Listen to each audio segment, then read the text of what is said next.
Suicide and the tortured souls of thousands dead await the most haunted team as they are admitted to the state of Kentucky's infamous Waverly Hills Sanatorium. Yeah, you've been slashed up there, good style there, BT.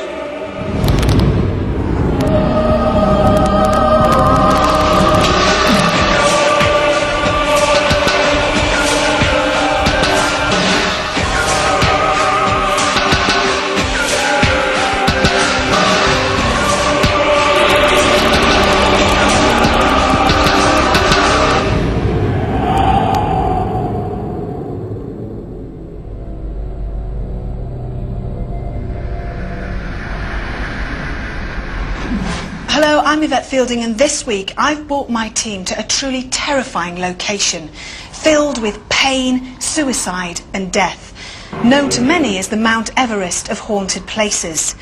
This is possibly going to be the scariest building we will ever have investigated. Welcome to Most Haunted and the Waverly Hills Sanatorium.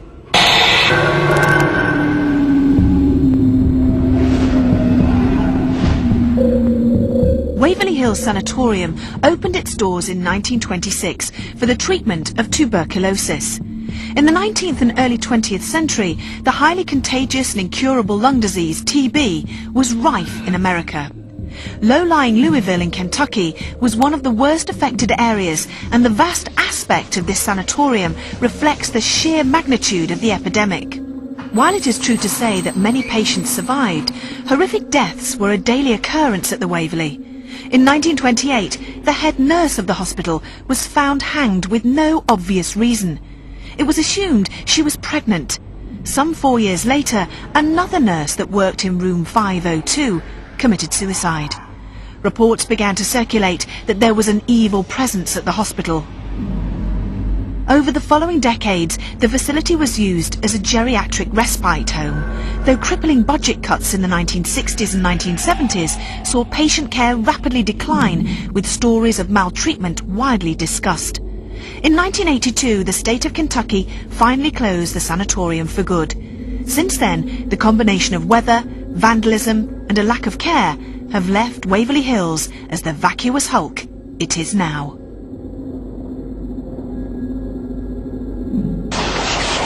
Stark, eerie and seemingly endless, this tunnel behind me leads from the hospital to the railroad tracks at the foot of the hills. During the height of the tuberculosis epidemic, it was thought that the sheer amount of corpses being taken from the sanatorium might not be in the best interest for the recuperating patients. Bodies were therefore taken down this tunnel to hearses waiting at the end. Many people have heard ghostly voices, supposedly from spirits reliving part of their final journey. The fourth floor is widely regarded as the most haunted part of the whole building. Shadows lurk and phantoms are said to roam. The atmosphere and the feeling that shadows are closing in create a truly terrifying experience. Why the area outside room 502 emits such intense sensations is open to interpretation. In 1928, the lifeless body of a head nurse was found hanging in this area. Although the coroner's office attributed the death to suicide, many believe she was murdered by a married doctor whose baby she carried. Less than 4 years later, another nurse who worked in room 502 leapt to her death from an open window, but nobody knows why. There have been many eyewitnesses claiming to have seen the ghosts of the nurses dressed in white wandering the corridors and room 502. Others claim to have heard a voice saying, "Get out." Some people have fled, never wanting to return. But we have to stay, and we have 24 hours to find out what haunts Waverly Hills Sanatorium. Given the quest before us, what can historian Leslie Smith and the Waverly Hills present owner, Charlie Mattingly, tell us about the site? This place was built on a wave of optimism, and it was needed because tuberculosis, also known as consumption, swept through this part of America, in fact through the whole of America and Europe, at times becoming epidemic, almost plague proportions. It was completed in 1926. I think it was October 12th. And then it was immediately full. It went to full capacity right off the bat.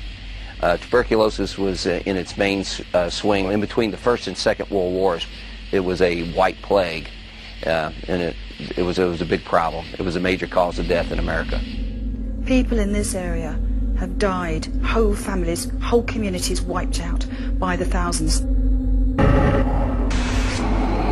The treatment here sometimes was quite brutal, you know, a bit of experimental surgery. And although these wonderful open airy spaces on top of a hill where all the sun would be and the green below did its best, the death rate was unbelievable.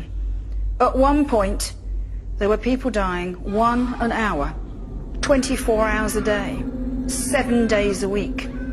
It was absolutely desperate. So desperate that I have had knowledge that there is in fact a huge mass burial ground within these grounds. When I bought the place, I didn't know anything about the reputation of ghosts up here. I just knew that it was kind of creepy. But when I first came here, I decided that I'd take a handheld camcorder and just record all of the mess and debris up here of the building, you know, just kind of get a video record of what I was walking into. So I was walking through the building, you know, recording all the trash and all the problems in the building. And when I took this tape home and looked at it, I started seeing what looked to me as apparitions and glowing orbs. There was something very odd about this. And so I think it was about 2 weeks after I had the place, I was contacted by some TV people who was curious about the place, that they'd heard about it, and asked me for, you know, a tape of the place so they could see what it looked like. So I sent them this tape that I had, and I said, "You wouldn't believe this tape. Just look at all the stuff that I caught." When I sent it off, as soon as they saw it, they flew right out here and they had to see the place. They said, "We can't hardly believe it." From there, they brought their film crew in, and that's where, you know, they were just freaked out. They said, "My God, this has got to be the most haunted place we've ever been." And the next thing you know, we were on TV as one of the world's most haunted places, you know, in the world. Should Charlie's claim be true, we could be embarking on one of the most frightening investigations we have ever conducted. With this in mind, I'm keen to find out the thoughts of our resident parapsychologist, Dr. Kieran O'Keefe. When did people start coming here and doing ghost hunts? Well, in terms of actual investigations, ghost investigations, we're talking about 2004 on a weekly basis, even 3 or 4 times a week. So it's really been investigated to death, as it were. One of the most impressive things was a group that investigated here, and they caught a ball moving from out of a room into the corridor and then back into another room, almost though it's been pulled in by spirit hands. And what's fantastic is earlier on today, set up a camera and actually capture the same footage. But the footage that I captured, I was responsible for it. So all it would take was to be a ball in motion, and that could move into the corridor, and then because of the curvature, actually go back into another room almost on itself. Simple, very natural explanation. So in terms of that impressive footage from the previous group, it could be paranormal, so it could be spirit hands, it could be because of the breeze causing the ball to move, or it could be fraud. What activity impresses you the most about this place? For me, it's what they refer to as the shadow people. Some of the ghost hunters that have been here have differentiated between 3 types of shadow people, to the point where they even given them names, shallow, solids and masses. Is for me very impressive, and you've got loads of different people witnessing this sort of stuff. What one thing would you advise the team to do tonight? Well, one thing I'd advise is not being in here on your own, because the shadow phenomena and the objects moving is so impressive that if you're on your own, it's just an account.